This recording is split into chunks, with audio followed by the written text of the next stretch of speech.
আইন শৃঙ্খলা পরিস্থিতি নিয়ে পুলিশের বিভিন্ন পর্যায়ের 127 কর্মকর্তার সঙ্গে জরুরি বৈঠক করেছেন প্রধান উপদেষ্টা অধ্যাপক ডক্টর মোহাম্মদ ইউনূস।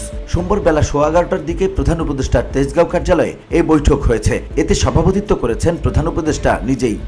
আমরা খারাপ মানুষের পাল্লায় করেছিলাম, আমরা সেই খারাপ মানুষ থেকে বের হয়ে এসেছি। আমরা ভালো মানুষ, আমরা আমাদের কাজের মাধ্যমে আমরা দেখাবো যে আমাদের হাত দিয়ে এই নতুন বাংলাদেশ সৃষ্টি হবে। আমরা একটা তাতে বড় রকমের ভূমিকা পালন করব, কারণ আমাদের কাছেই রয়েছে আইন এবং শৃঙ্খলা। এর আগে রোববার রাজধানীর ফরেন সার্ভিস একাডেমিতে নিয়মিত সংবাদ সম্মেলনে প্রধান উপদেষ্টার ডেপুটি প্রেস সচিব আবুল কালাম আজাদ মজুমদার জানান, আইন শৃঙ্খলা পরিস্থিতি নিয়ে মানুষের মধ্যে এক ধরনের উদ্বেগ রয়েছে। এই পরিস্থিতিতে সোমবার সারা দেশে মাঠ পর্যায়ের পুলিশ কর্মকর্তাদের সঙ্গে বৈঠক করেছেন প্রধান উপদেষ্টা।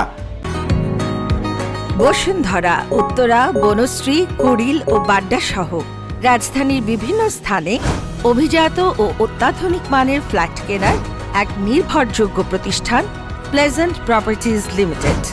তাই আপনার স্বপ্নের আবাসনের জন্য আজই যোগাযোগ করুন। Pleasant properties limited, where destiny matches eventually. প্রধান উপদেষ্টার কার্যালয়ে আয়োজিত এই বৈঠকে দেশের সব জেলার পুলিশ সুপার, রেঞ্জ ডিআইজি, মহানগর পুলিশ কমিশনার, সব ইউনিটের প্রধান, পুলিশ সদর দপ্তরের 3 জন ডিআইজি ও সব অতিরিক্ত আইজিপি এবং আইজিপিরা উপস্থিত ছিলেন। VOD Bangla news desk.